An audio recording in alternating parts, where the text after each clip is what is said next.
এ মুসলমান যুবক ভাই, আল্লাহ রাব্বুল আলামিন বলেন, আর এই দুনিয়ার শুরু থেকে কিয়ামত পর্যন্ত দুনিয়ার সমস্ত মানব জাতি গোলামি করতে করতে, ইবাদত বندگی করতে করতে একবার যদি সর্বোচ্চ পর্যায়ের ইবাদতকারী হয়ে যায়,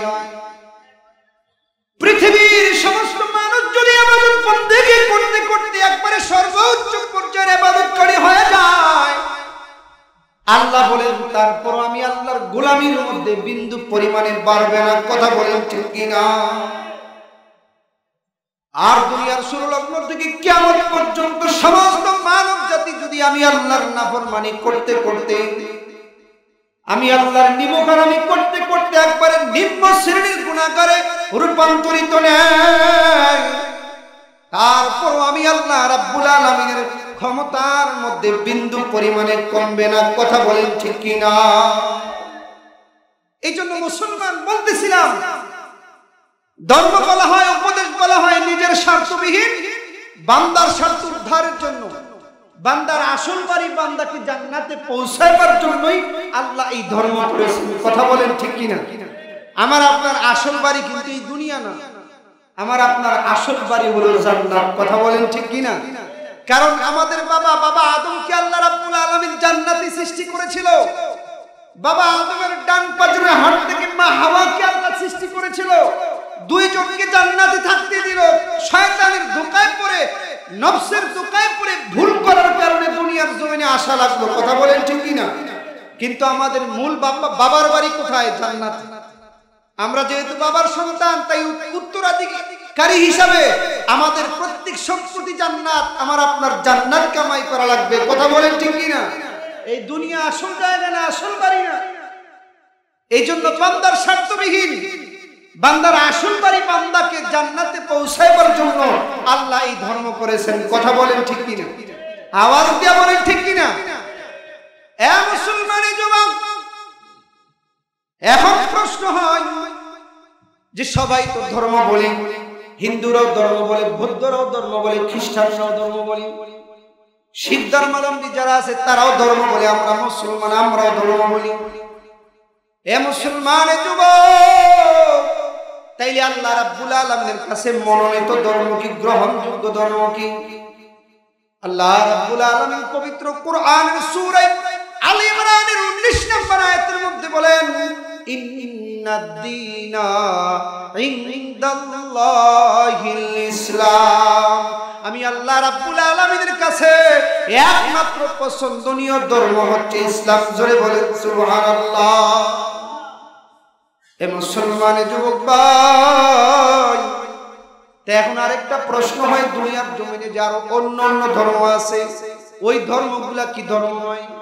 খ্রিস্টান ধর্ম এটা কি ধর্ম না? হিন্দু ধর্ম এটা কি ধর্ম না? বৌদ্ধ ধর্ম যে আছে এটা কি ধর্ম না? ওই ধর্মগুলা গ্রহণ করলে কি জান্নাতে যাওয়া যাবে না? আল্লাহ কবুল করবে না? এই প্রশ্ন হয় কি হয় না? এই মুসলমান আসুন কোরআনকে জিজ্ঞাসা করি। আল্লাহ রাব্বুল আলামিন সূরা আল ইমরানের 85 নম্বর আয়াতের মধ্যে বলেন, ওয়া মাইয়াবতাগি গায়রাল ইসলামি দীনা ফালাই ইউকবালা মিনহু ওয়া হুয়া ফিল আখিরাতি মিনাল খাসিরিন। ইসলাম ধর্ম গ্রহণ করা ব্যতীত অন্যান্য ধর্মগুলো গ্রহণ করে যারা আল্লাহ রাব্বুল আলামিনের দরবারে আসবে, আল্লাহ রাব্বুল আলামিন তাদের কাছ থেকে সেই সমস্ত ধর্মগুলো গ্রহণ করবে না। কথা বলেন ঠিক কিনা? যদি আল্লাহ রাব্বুল আলামিনের দরবারে নাজাত পেতে চাই, যদি কাল কিয়ামতের ময়দানে আমাদের প্রত্যেক সম্পত্তি, আমাদের বাবার বাড়ি জান্নাতে যেতে চাই, ইসলাম ধর্ম ছাড়া অন্য ধর্ম গ্রহণ করে গেলে কোন মানুষ কোনদিন জান্নাতে যেতে পারবে না। কথা বলেন ঠিক কিনা? ইসলাম ধর্ম ব্যতীত অন্য অন্য ধর্মগুলো গ্রহণ করলে ওই মানুষগুলো হবে আল্লাহর কাছে বড় ক্ষতিগ্রস্ত। এই জন্য মুসলমান ও যুবক, ইসলাম ধর্মটাই হলো একমাত্র আল্লাহ রাব্বুল আলামিনের কাছ থেকে মনোনীত ধর্ম, গ্রহণযোগ্য ধর্ম। কথা বলেন ঠিক কিনা? ইসলাম ধর্মটা এমন একটা ধর্ম, আমরা এমন এক ধর্মের অনুসারী যেই ধর্মটা আল্লাহ পাক রব্বুল আলামিনের পক্ষ থেকে নাযিলকৃত ধর্ম। কথা বলেন ঠিক কিনা? এছাড়া দুনিয়ার জমিনে যত ধর্ম আছে, সব ধর্মগুলো হলো মানব রচিত ধর্ম। ইসলাম ধর্ম একমাত্র এমন একটা ধর্ম যেটা মহান আল্লাহ রাব্বুল আলামিনের পক্ষ থেকে নাজিলকৃত ধর্ম। আর যত ধর্ম আছে সবগুলো হলো মানুষের রচিত। কথা বলেন ঠিক কিনা? যেমন খ্রিস্টান ধর্ম, খ্রিস্টান ধর্মের প্রতিষ্ঠাতা হলো সেন্ট পল। বৌদ্ধ ধর্মের প্রতিষ্ঠাতা হলো গৌতম বুদ্ধ। শিখ ধর্মের প্রতিষ্ঠাতা হলো গুরু নানক। চৈতন্য ধর্মের প্রতিষ্ঠাতা হলো মহাবীর চৈতন্য। আর হিন্দু ধর্ম এটা এমন একটা ধর্ম যার মধ্যে যা চাই তাই করতে পারে। কথা বলেন ঠিক কিনা? আর ইসলাম এটা এমন একটা ধর্ম যেটা মহান আল্লাহ রাব্বুল আলামিনের পক্ষ থেকে নাজিলকৃত ধর্ম। চিল্লায় বলেন সুবহানাল্লাহ, আরো জোরে বলেন সুবহানাল্লাহ। এছাড়া যত ধর্ম আছে সব ধর্মগুলো হলো মানব রচিত ধর্ম। এ মুসলমানের যুবক ভাই, ইসলাম ছাড়া যত ধর্ম আছে সবগুলো হলো মানব রচিত ধর্ম। আর আমরা যেই ধর্মের অনুসারী, ধর্মটা হলো আল্লাহ পাক রব্বুল আলামিনের পক্ষ থেকে নাজিলকৃত ধর্ম। দেওবন্দ মাদ্রাসার কারি তৈয়ব সাহেব রাহমাতুল্লাহি আলাইহি একবার আমেরিকায় সফরে গেলে কিছু খ্রিস্টান পাদ্রী মুসলমানদের ধর্মীয় গুরু একা পাইছে, তাই তাকে লজ্জা দেওয়ার জন্য কিছু খ্রিস্টান পাদ্রী একত্রিত হইয়া আমাদের ধর্মীয় গুরু কারি তৈয়ব সাহেব রাহমাতুল্লাহি আলাইহিকে ডেকে বলতেছে, হে মুসলমানদের ধর্মীয় গুরু, আজকে আপনার সাথে আমাদের বহস আছে। সমস্ত খ্রিস্টান পাদ্রীরা কারি তৈয়ব সাহেব রাহমাতুল্লাহি আলাইহিকে একা একা বসাইছে। তারা খুশিতে বাগবাগ, আজকে পাইছি, যে কোনো পন্থায় হোক মুসলমান ধর্মীয় গুরুকে লজ্জিত করতে হবে। নাউজুবিল্লাহ। সমস্ত খ্রিস্টান পাদ্রীরা কারি তৈয়ব সাহেব রাহমাতুল্লাহি আলাইহিকে ডেকে বলে, আরে আপনারা যেই ধর্মের অনুসারী, ধর্মটা তো আর দুনিয়ার জমিনে বেশি দিন থাকবে না। সবাই বলে নাউজুবিল্লাহ। আপনাদের ধর্মটা দুনিয়ার জমিন থেকে ধূলিসাৎ হয়ে যাবে। আমাদের ধর্মটাই একমাত্র টিকে থাকবে। ধর্ম হিসেবে থাকলে একমাত্র খ্রিস্টান ধর্ম থাকবে, আর কোন ধর্ম দুনিয়ার জমিনে থাকবে না। চিল্লায় বলেন নাউজুবিল্লাহ।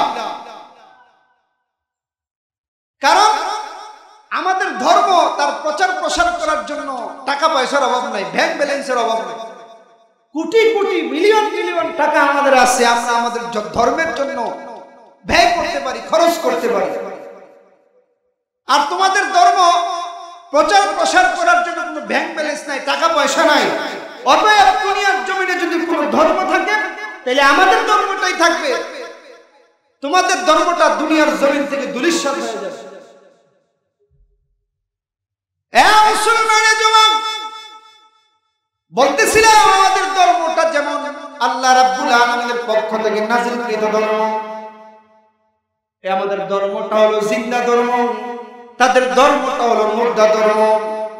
হে মুসলমানের যুবক, এবার কারি তৈয়ব সাহেব রাহমাতুল্লাহি আলাইহি ডাক দিয়া বলে, ও খ্রিস্টান পাদ্রীরা তোমরা শোনো, আরে আমাদের ধর্মটা হলো জিন্দা আর তোমাদের ধর্মটা হলো মুর্দা।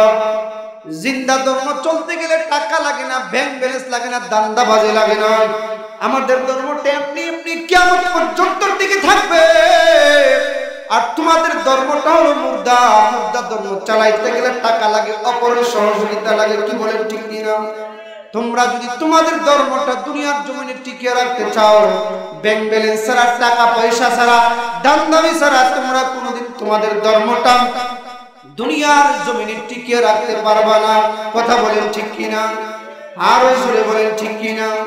হে মুসলমান যুবক ভাইরা, আমাদের ধর্মটা যেমন জিন্দা, তাদের ধর্মটা মুর্দা, তাদের ধর্মীয় গ্রন্থগুলো মুর্দা। আমাদের ধর্মটা যেমন জিন্দা, আমাদের ধর্মীয় গ্রন্থটাও জিন্দা। কথা বলেন ঠিক কিনা?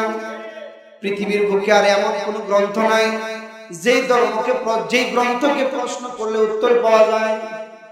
আমাদের ধর্মীয় গ্রন্থটা এমন একটা গ্রন্থ, দুনিয়ার যে কোনো বিষয়ে আপনি প্রশ্ন করবেন, প্রশ্ন করতে দেরি হবে, আমাদের ধর্মীয় গ্রন্থ জবাব দিতে দেরি করবে না। কথা বলেন ঠিক কিনা? আমাদের ধর্ম যেমন জিন্দা, আমাদের ধর্মীয় গ্রন্থটাও জিন্দা। তাদের ধর্ম যেমন মুর্দা, তাদের ধর্মীয় গ্রন্থগুলোও মুর্দা। কথা বলেন ঠিক কিনা? কারণ আমাদের ধর্মীয় গ্রন্থকে প্রশ্ন করলে জবাব পাওয়া যায়, পৃথিবীর বুকে আর এমন কোন ধর্মীয় গ্রন্থ নাই যে প্রশ্ন করলে জবাব পাওয়া যায়। কথা বলেন ঠিক কিনা? যে বিষয়ে প্রশ্ন করবেন, এ মুসলমানের যুবক বাইরে, আপনি যদি আপনার ধর্মীয় গ্রন্থ কোরআনকে প্রশ্ন করেন, হে কোরআন তোমার নাম কি? কোরআন ডাক দিয়া বলে বাল হুয়া কুরআন মাজিদ, আমার নাম হলো কুরআনুল মাজিদ। এ কোরআন, বুঝতে পারলাম তোমার নাম কুরআনুল মাজিদ, তবে তুমি আমাদেরকে আরেকটা জবাব দাও, তোমার বাড়ি কোথায়? এ মুসলমান, কোরআনকে যদি আপনি প্রশ্ন করেন কোরআন তোমার বাড়ি কোথায়, এবার কোরআন সঙ্গে সঙ্গে জবাব দেয় ফি লাউহিন মাহফুজ, আমার বাড়ি হলো লৌহে মাহফুজে। জানতে পারলাম তোমার বাড়ি লৌহে মাহফুজে। আরে এত দূরের বাড়ি থেকে তুমি কার মাধ্যমে দুনিয়ার জমিনে এসেছো? এবার কোরআন ডাক দিয়া বলে নাযালা বিহির রূহুল আমিন, আমাকে জিবরাইল আলাইহিস সালামের মাধ্যমে দুনিয়ার জমিনে পাঠানো হয়েছে। জোরে বলেন সুবহানাল্লাহ। বুঝলাম তোমাকে জিবরাইলের মাধ্যমে পাঠানো হয়েছে, তবে তুমি কোন মালিকের কাছ থেকে জিবরাইলের মাধ্যমে এসেছো? এ মুসলমান, এবার কোরআন ডাক দিয়া বলে নুজুলাম মিন গফুরির রহিম, আমি মহান আল্লাহ রাব্বুল আলামিনের কাছ থেকে দুনিয়ার জমিনে এসেছি। এ কোরআন, জানতে পারলাম তুমি মহান আল্লাহ রাব্বুল আলামিনের কাছ থেকে এসেছো। আরে তোমার মতো কোন ছোরা, তোমার মতো কোন আয়াত দুনিয়ার কোন কবি সাহিত্যিক বানাইতে পারবে কি? এবার কোরআন ডাক দিয়া বলে ফাতু বিসূরাতিন মিন মিসলি, আমি দুনিয়ার সমস্ত সাহিত্যিকদেরকে চ্যালেঞ্জ করলাম, দুনিয়ার সমস্ত পণ্ডিতদেরকে, দুনিয়ার সমস্ত কবিদেরকে চ্যালেঞ্জ করলাম, তোমাদের যদি কারো এমন ক্ষমতা থাকে তাইলে আমার মতো একটা সূরা বানায়া দেখাও।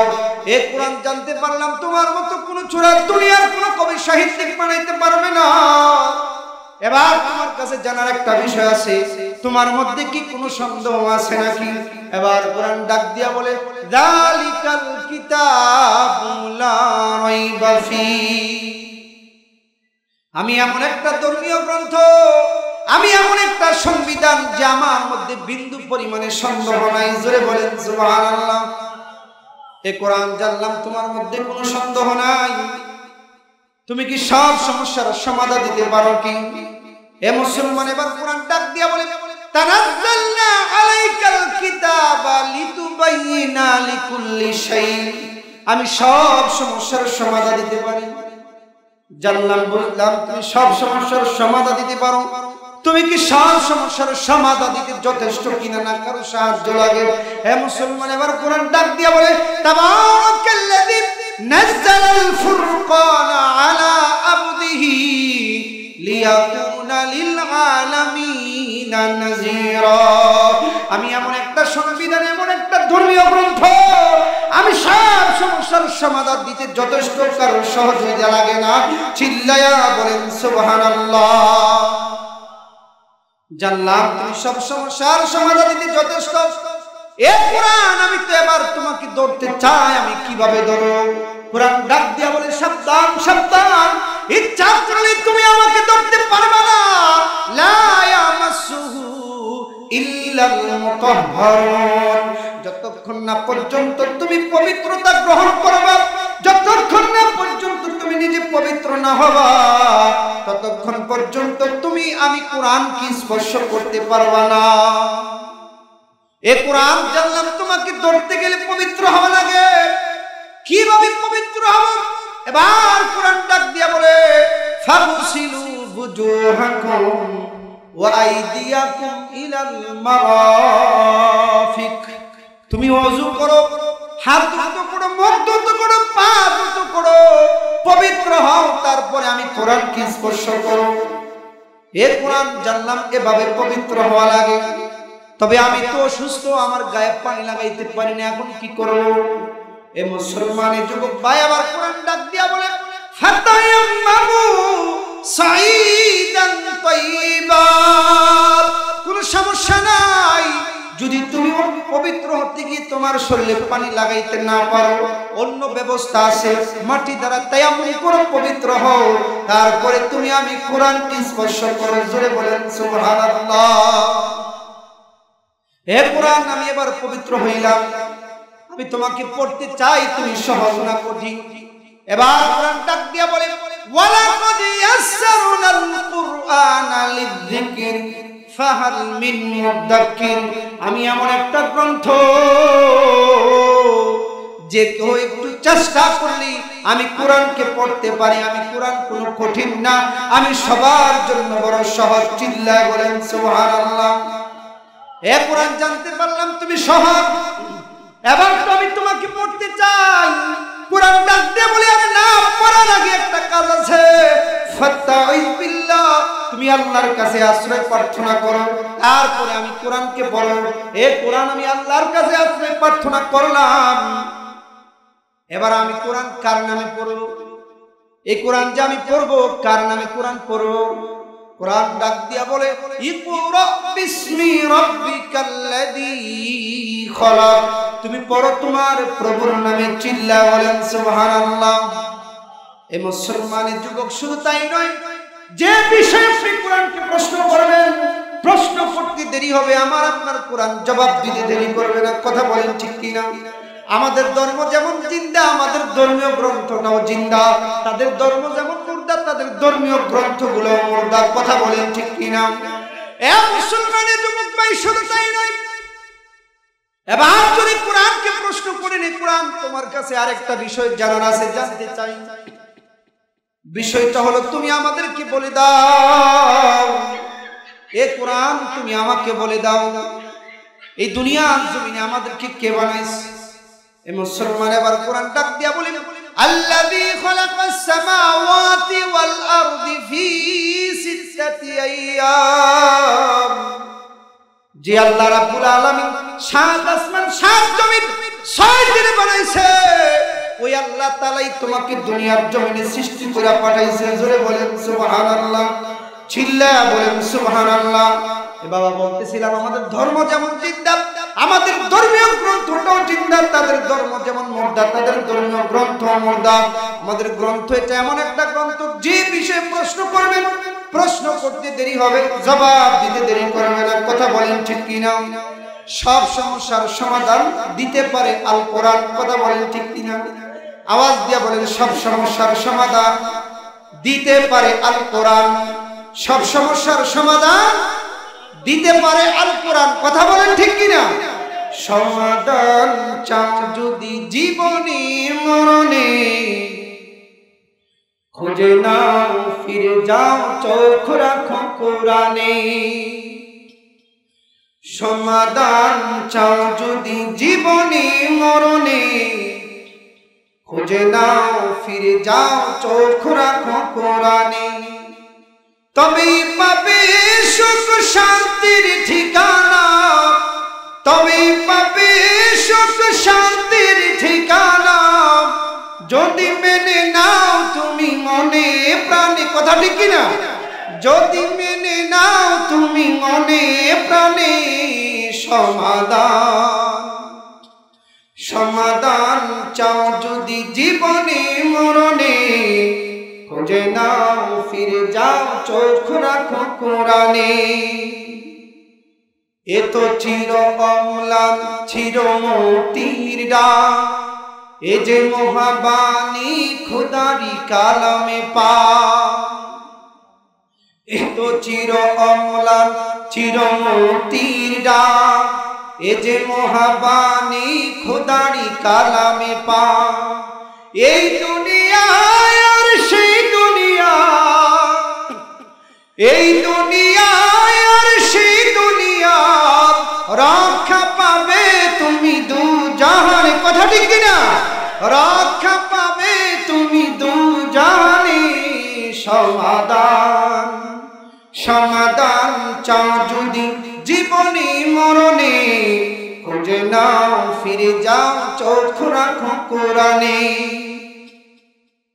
এ বাণী সকলের নয় শুধু মুমিনের, যারাই চলবে মেনে ফল পাবে কোরআনে। এ বাণী সকলের নয় শুধু মুমিনের, যারাই চলবে মেনে ফল পাবে কোরআনে। গরিব বলো কি রাস্তে বলো, গরিব বলো কি রাস্তে বলো, অশান্তি দূর করে শান্তি আনে। কথা ঠিক কিনা? অশান্তি দূর করে শান্তি আনে। সমাধান সমাধান চাও যদি জীবনী মরণে, খুঁজে নাও ফিরে চাও চোখ রাখো কোরআনে। এই কোরআন সমাধান দিতে পারে কি পারে না? আওয়াজ দিয়ে বলতে হবে, পারে কি পারে না? এ মুসলমানের যুবক, আজকে সমাজের প্রতিটা মানুষ বড় চিন্তিত, কিভাবে শান্তি আসবে। সমাজের প্রত্যেকটা ঘরের মানুষ চিন্তিত, সমাজে কিভাবে শান্তি আসবে, কিভাবে পরিবারের মধ্যে শান্তি আসবে, কিভাবে সমাজের মধ্যে শান্তি আসবে, কিভাবে রাষ্ট্রের মধ্যে শান্তি আসবে। আজকে আমরা ভুল পথে আছি। যতক্ষণ না পর্যন্ত এদেশের সংবিধান কোরআনের না হবে, ততদিন পর্যন্ত শান্তি বিস্তারে শান্তি পাওয়া যাবে না। কথা বলেন ঠিক কিনা? আওয়াজ দিয়ে বলেন ঠিক কিনা? এই জন্য কোরআনের ছায়া তলে আসা লাগবে শান্তি যদি পেতে চাই। কথা বলেন ঠিক কিনা? এই জন্য মুসলমান বলতেছিলাম, আমাদের ধর্ম যেমন জিন্দা, আমাদের ধর্মীয় গ্রন্থটাও জিন্দা। তাদের ধর্ম যেমন মুর্দা, তাদের ধর্মীয় গ্রন্থটাও মুর্দা। কথা বলেন ঠিক কিনা? আওয়াজ দিয়ে বলেন ঠিক কিনা? আজকে দেশের সব মানুষ বড় পেরেশান। আরে দেশের অর্থনৈতিক অবস্থা কিভাবে চাঙ্গা হবে? সমাজের প্রতিটা মানুষ বড় চিন্তিত, সমাজের অর্থনৈতিক মন্দা কিভাবে দূর হবে। আসুন আমি আপনি কোরআনকে প্রশ্ন করি, এ কোরআন সমাজের অর্থনৈতিক অবস্থা কিভাবে সুন্দর হবে, অর্থনৈতিক মন্দা কিভাবে দূর হবে? কোরআন সঙ্গে সঙ্গে জবাব দেয়, ওয়া আকিমুস সালাতা ওয়া আকিমুস সালাতা ওয়া আতুজ যাকাতা। তোমরা নামাজ কায়েম করো, যাকাত দাও, তাইলে দেখবা আল্লাহ রাব্বুল আলামিন অটোমেটিক সমাজের অর্থনৈতিক অবস্থা সুন্দর করে দিবে। কথা বলেন ঠিক কিনা? সমাজের নিম্ন শ্রেণীর যারা আছে, গরিব অসহায়, আরে আমাদের অর্থনৈতিক সচ্ছলতা কেন আসে না? আমাদের অবস্থা কেন ভালো হয় না? আসুন আমি আপনি কোরআনকে প্রশ্ন করি, সমাজের দ্বারা দুর্বল আছে, অসহায় আছে, তাদের অর্থনৈতিক অবস্থা কিভাবে ভালো হবে? কোরআন জবাব দিয়া দেয়, ওয়াস্তাঈনু বিস-সাবরি ওয়াস-সালাত। ধৈর্যের মাধ্যমে নামাজ কায়েম করো, আল্লাহ রাব্বুল আলামিন তোমার অর্থনৈতিক অবস্থা ভালো করে দিবে। তোমার দুর্বলতাকে কাটিয়ে দিয়ে আল্লাহ তাআলা তোমাকে সচ্ছলতা দান করবে। চিল্লায় বলেন সুবহানাল্লাহ, আরো জোরে বলেন সুবহানাল্লাহ। এই জন্য মুসলমান ও যুবক ভাই বলতেছিলাম, আমাদের ধর্ম যেমন জিন্দা, আমাদের ধর্মীয় গ্রন্থটাও জিন্দা। আপনি যে বিষয়ে প্রশ্ন করবেন, প্রশ্ন করতে দেরি হবে, জবাব পাইতে দেরি করবে না। আর পৃথিবীর বুকে যত ধর্ম আছে, সব ধর্মগুলো হলো মুর্দা, তাদের ধর্মীয় গ্রন্থটাও মুর্দা। তাই কোরআন এটা এমন একটা সংবিধান, কোরআন এটা এমন একটা নীতি, দুনিয়ার জমিনে সবচেয়ে বড় নীতি। কথা বলেন ঠিক কিনা? কোরআন নীতির উপরে কোনো নীতি নাই, কোরআনই হলো সবচেয়ে বড় নীতি, আর এটাই হলো রাজনীতি। আজকে আমরা নাম দেই রাজনীতি আর করি পেট নীতি। কথা বলেন ঠিক কিনা? আওয়াজ দিয়ে বলতে হবে ঠিক কিনা? নাম দেই রাজনীতি আর করি পেট নীতি না, কোরআনই হলো বড় সবচেয়ে বড় রাজনীতি। তার চেয়ে বড় রাজনীতি পৃথিবীর বুকে আর কোনো নাই। কথা বলেন ঠিক কিনা? এই জন্য মুসলমান যুবক ভাই, আসুন আমরা এই কোরআনকে আঁকড়ে ধরি, আমরা এই কোরআনকে আঁকড়ে ধরি, কোরআনের বিধান মতো চলি, তাইলেই সমাজে শান্তি আসবে। যে কথাটা বলতেছিলাম, আমাদের ধর্ম যেমন জিন্দা, আমাদের ধর্মীয় গ্রন্থটাও জিন্দা। তাদের ধর্ম যেমন মুর্দা, তাদের ধর্মীয় গ্রন্থটাও মুর্দা। এ মুসলমান, এ যুবক ভাই, আমাদের সমাজে হাঁস আছে না, রাজা হাঁস আর পাতি হাঁস। হাঁসের মধ্যে যেমন রাজা হাঁস সবচেয়ে দামি, ঠিক তেমনি ভাবে নীতির মধ্যে হলো সবচেয়ে বড় নীতি কোরআন নীতি, আর এটাই হলো রাজনীতি, এটাই হলো সবচেয়ে বড় দামি। তার থেকে বড় নীতি আর হতে পারে না। কথা বলেন ঠিক না? এ মুসলমানের যুবক ভাই বলতেছিলাম, ধর্ম সম্পর্কে আলোচনা, ধর্ম সম্পর্কে আলোচনা বুঝতে হলে এর আগে আমাদের দুই একটা জিনিস বুঝতে হবে। জিনিসটা হলো, আমরা সবাই অনেকে মনে করি এই কোরআন এটা আমাদের ধর্মীয় গ্রন্থ। একজন মুসলমানকে প্রশ্ন করলে মুসলমান বলবে আমাদের ধর্মীয় গ্রন্থ। একজন খ্রিস্টানকে যদি প্রশ্ন করি কোরআন এটা কাদের ধর্মীয় গ্রন্থ, খ্রিস্টানরা বলবে মুসলমানের ধর্মীয় গ্রন্থ। কথা বলেন ঠিক কিনা? একজন বৌদ্ধকে প্রশ্ন করলে বৌদ্ধও বলবে এটা মুসলমানের ধর্মীয় গ্রন্থ, একজন ইহুদিকে প্রশ্ন করলে ইহুদিও বলবে এটা মুসলমানের ধর্মীয় গ্রন্থ, একজন হিন্দুকে প্রশ্ন করলে হিন্দুও বলবে এটা মুসলমানের ধর্মীয় গ্রন্থ। কথা বলেন ঠিক কিনা? আসুন আমি আপনি কোরআনকে জিজ্ঞাসা করি, এ কোরআন তুমি কাদের ধর্মীয় গ্রন্থ? কোরআন ডাক দিয়া বলে শাহরু রমাযানাল্লাযী উনজিলা ফীহিল কুরআন হুদাল লিন-নাস। আমি এমন একটা সংবিধান যে আল্লাহ রাব্বুল আলামিন আমাকে রমজান মাসে নাজিল করেছেন মানুষের হেদায়েতের জন্য। চিল্লায়ে বলেন সুবহানাল্লাহ। এখন আপনাদের কাছে প্রশ্ন, মুসলমান মানুষ কি মানুষ না? খ্রিস্টানরা মানুষ কি মানুষ না? বৌদ্ধরা মানুষ কি মানুষ না? হিন্দুরা মানুষ কি মানুষ না? এ মুসলমান, ইহুদিরা মানুষ কি মানুষ না? সবাই যদি মানুষ হয় তাহলে আমরা বলতে পারবো না এটা আমাদের ধর্মীয় গ্রন্থ, কারণ আল্লাহ রাব্বুল আলামিন পুরো পৃথিবীর বাসীর জন্য ধর্মীয় গ্রন্থ হিসেবে নাজিল করেছেন আমাদের এই ধর্মীয় গ্রন্থ আল কোরআন। কথা বলেন ঠিক কি না? আমাদের মধ্যে আরেকটা ভুল ধারণা আছে যে মুহাম্মদুর রাসূলুল্লাহ সাল্লাল্লাহু আলাইহি ওয়াসাল্লাম কাদের নবী। যদি আমাদেরকে প্রশ্ন করা হয় আমরা বলবো আমাদের নবী। একজন হিন্দুকে প্রশ্ন করলে হিন্দুও বলবে মুসলমানের নবী। কথা বলেন ঠিক কিনা? একজন বৌদ্ধকে প্রশ্ন করলে বৌদ্ধ বলবে মুসলমানের নবী, একজন খ্রিস্টানকে প্রশ্ন করলে খ্রিস্টানও বলবে মুসলমানের নবী, একজন ইহুদিকে প্রশ্ন করলে ইহুদিও বলবে মুসলমানদের নবী। আসুন আমরা কোরআনকে প্রশ্ন করি, আসুন আমরা কোরআনকে প্রশ্ন করি যে মুহাম্মদুর রাসূলুল্লাহ সাল্লাল্লাহু আলাইহি ওয়াসাল্লাম কাদের নবী। এ মুসলমানের যুবক ভাই, যদি আমি আপনি কোরআনকে প্রশ্ন করি, কোরআন তুমি আমাদেরকে বলো মুহাম্মদুর রাসূলুল্লাহ সাল্লাল্লাহু আলাইহি ওয়াসাল্লাম কাদের নবী। কোরআন ডাক দিয়া বলে ইয়া আইয়ুহান নাস ইন্নী রাসূলুল্লাহি ইলাইকুম জামিআ। এ মুসলমানের যুবক, আল্লাহ বলতেছে যে মুহাম্মদুর রাসূলুল্লাহ সাল্লাল্লাহু আলাইহি ওয়াসাল্লামকে দুনিয়ার সমস্ত মানুষের জন্য আমি নবী বানায় পাঠাইছি। জোরে বলেন সুবহানাল্লাহ। এখন প্রশ্ন হয়, হিন্দুরাও যদি মানুষ হয়, বৌদ্ধরাও যদি মানুষ হয়, খ্রিস্টানরাও যদি মানুষ হয়, চৈতন্য ধর্মাবলম্বী যারা আছেন তারাও যদি মানুষ হয়, ইহুদি যারা আছেন তারাও যদি মানুষ হয়, মুসলমানও যদি মানুষ হয়, তাহলে মানুষ হয়ে মানুষ কার গোলামি করবে? প্রশ্ন হয় কি হয় না? সবাই যদি নিজেকে মানব বলে দাবি করে তাইলে মানব কার গোলামি করবে? এ মুসলমানের যুবক, হিন্দুদেরকে প্রশ্ন করলে তারা বলবে 33 কোটি দেবদেবীর। কি বলেন ঠিক কিনা? একজন খ্রিস্টানকে প্রশ্ন করলে তারা বলবে 3 খোদার। হে মুসলমানের যুবক, ইহুদিদেরকে যদি প্রশ্ন করা হয় তারা বলবে খোদা বলতে কিছু নেই। কথা বলেন ঠিক কিনা? আমাদেরকে প্রশ্ন করলে আমরা বলবো আল্লাহর ইবাদত করো। আসুন আমি আপনি কোরআনকে জিজ্ঞাসা করি, এ কোরআন দুনিয়ার সবাই যদি মানুষ হয়ে থাকে তাহলে মানুষ হয়ে কার গোলামি করবে? এবার কোরআন ডাক দিয়া বলে ইয়া আইয়ুহান নাসু উবুদু রাব্বাকুমুল্লাযী খালাকাকুম। হে দুনিয়ার মানুষ সকল, আমি আল্লাহ রাব্বুল আলামিন তোমাদেরকে সৃষ্টি করেছি। আমি আল্লাহ রাব্বুল আলামিন তোমাদেরকে সৃষ্টি করেছি একমাত্র আমি আল্লাহর গোলামি করার জন্য। কথা বলেন ঠিক কিনা? আওয়াজ দিয়ে বলেন ঠিক কিনা? তাহলে কার গোলামি করতে হবে? সবাই যদি নিজেকে মানুষ বলে দাবি করে আল্লাহর গোলামি ব্যতীত আর কারো গোলামি করা যাবে না। কথা বলেন ঠিক কিনা? হে মুসলমানের যুবক, পবিত্র কোরআনের আরেক জায়গায় আল্লাহ বলেন ওয়ামা খালাকতুল জিন্না ওয়াল ইনসা ইল্লা লিয়াবুদুন। জিন এবং মানব জাতিকে একমাত্র আমি আল্লাহ রাব্বুল আলামিন আমার গোলামির জন্য বানাইছি। চিল্লায় বলেন সুবহানাল্লাহ।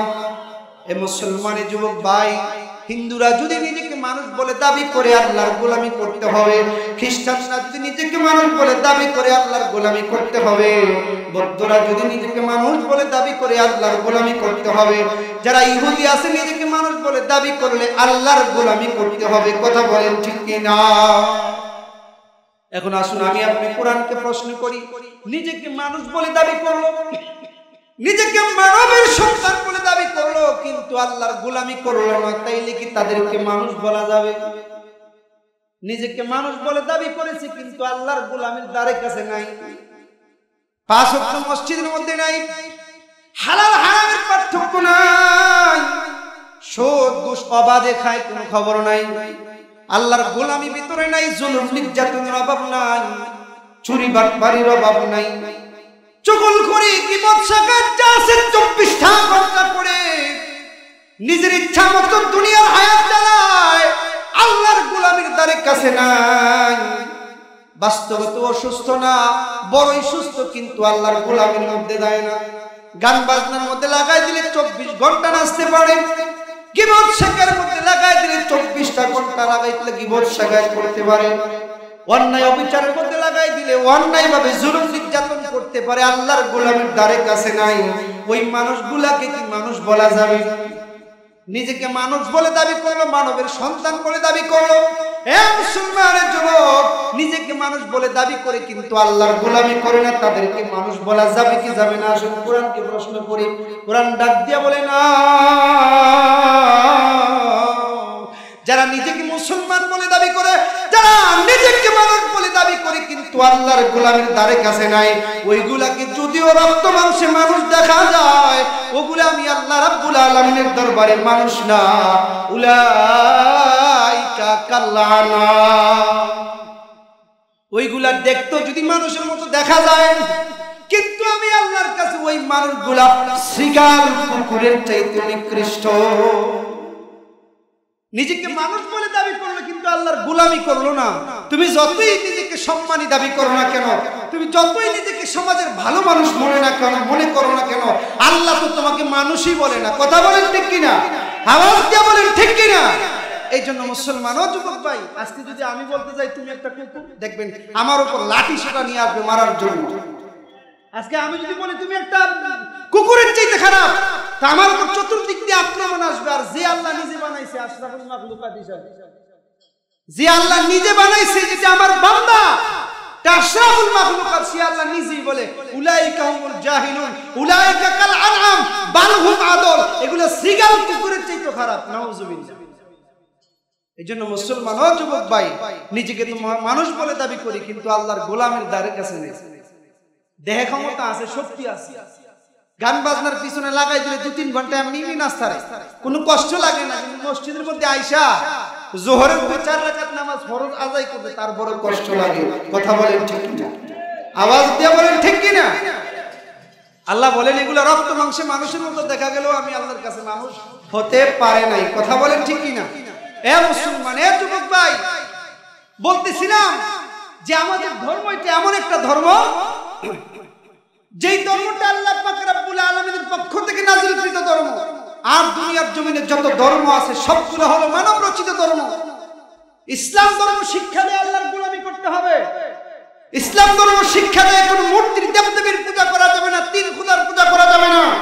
ইসলাম ধর্ম শিক্ষা দেয় 33 কোটি দেবদেবীর পূজা করা যাবে না। ইসলাম ধর্ম এই শিক্ষা দেয় নাই যে খোদা বলতে কিছুই নাই। কথা বলেন ঠিক কিনা? ইসলাম ধর্ম এটা শিক্ষা দেয় একমাত্র আল্লাহর গোলামি করতে হবে। এটাই হলো ইসলাম। চিল্লায় বলেন ঠিক কিনা? এটা কি শুধু আমাদের ধর্মীয় গ্রন্থই বলে? দুনিয়ার মধ্যে আরো যত ধর্ম আছে সব ধর্মই কথা বলে যে আল্লাহর গোলামি করতে হবে, মুহাম্মদুর রাসূলুল্লাহ সাল্লাল্লাহু আলাইহি ওয়াসাল্লামের আদর্শ মানতে হবে। কথা বলেন ঠিক কিনা? আমাদের দেশে একটা ধর্ম আছে, আমাদের দেশে একটা ধর্ম আছে, হিন্দু ধর্ম আছে না? হিন্দু ধর্মের ধর্মীয় গ্রন্থ দ্বারা প্রমাণিত মহান আল্লাহ তাআলার ইবাদত করতে হবে, মুহাম্মদুর রাসূলুল্লাহ সাল্লাল্লাহু আলাইহি ওয়াসাল্লামের আদর্শ মানতে হবে। এ মুসলমান, এ যুবক, এটা হলো খ্রিস্টানদের মূল উদ্দেশ্য, মূল একটা উদ্দেশ্য। তার লিখিত গ্রন্থের নামই বাইবেল। এই সেন্ট পল তার লিখিত গ্রন্থের নামই কি বাইবেল। বর্তমানে খ্রিস্টানরা তাকে ধর্মীয় গ্রন্থ বলে মানে। তার লিখিত বাইবেলটাও বর্তমানে দুনিয়ার জমিনে নাই, এটাও উলটপালট হয়ে গেছে। মূলত মার্ক, মতি, লুক, ইউহান্না এই 4 জন, মূলত মার্ক, মতি, লুক, ইউহান্না এই 4 জন হযরত ঈসা আলাইহিস সালামের ধর্মের দাওয়াত দিতেন। আমাদের যেমন হযরত আবু বকর সিদ্দিক, হযরত ওমর ফারুক, হযরত ওসমান গনি, হযরত আলী রাদিয়াল্লাহু তাআলা আনহু, আমার আপনার নবী, বিশ্ব নবী সরকারে দু আলম নবীর 4 জন প্রসিদ্ধ সাহাবা ছিলেন। হযরত ঈসা আলাইহিস সালামের এরকম 4 জন লোক ছিলেন, মার্ক, মতি, লুক, ইউহান্না এই 4 জনই হযরত ঈসা আলাইহিস সালামের জীবন সম্পর্কে 4টা গ্রন্থ লিখেছেন। এই 4টা গ্রন্থের সমষ্টির নামই হলো বাইবেল।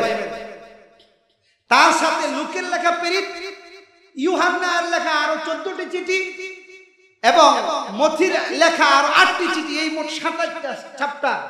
মোট কয়টা চ্যাপ্টার? 27টা চ্যাপ্টারই বর্তমান বাইবেল বলে পরিচিত। বর্তমান দুনিয়ায় হিন্দুদের ধর্মীয় গ্রন্থ যে বাইবেল, এই বাইবেল বলে 27টা চ্যাপ্টারের যে মূল কিতাবটা, এটার নামই বাইবেল। এই 27টা চ্যাপ্টারের 14টা চ্যাপ্টারই এই কবি সেন্ট পল কোন জায়গায় ঘুমাইছে, কোন জায়গায় খাইছে, কোন জায়গায় প্রস্রাব করছে, কোন জায়গায় নারীবাজি করছে, এগুলো নিয়ে লিপিবদ্ধ। নাউজুবিল্লাহ। এখন আপনাদের কাছে প্রশ্ন, কোন একজন মানব রচিত যে গ্রন্থটা মানুষ লিখছে, এই গ্রন্থটা কি কোনোদিন আল্লাহ প্রদত্ত হতে পারে? আওয়াজ দিয়ে বলেন, আরো জোরে বলেন, হতে পারে? এই কবি কোন জায়গায় খাইছে, ঘুমাইছে, নারীবাজি করছে, এগুলো নিয়ে লিপিবদ্ধ। একজন মানুষের লিখিত গ্রন্থ কোনোদিন আল্লাহ প্রদত্ত গ্রন্থ হতে পারে না। কথা বলেন ঠিক কিনা? আওয়াজ দিয়ে বলেন ঠিক কিনা? তাদের ধর্মীয় গ্রন্থ দ্বারাও প্রমাণ করা দরকার যে এক আল্লাহর গোলামি করতে হবে। কথা বলেন ঠিক কিনা?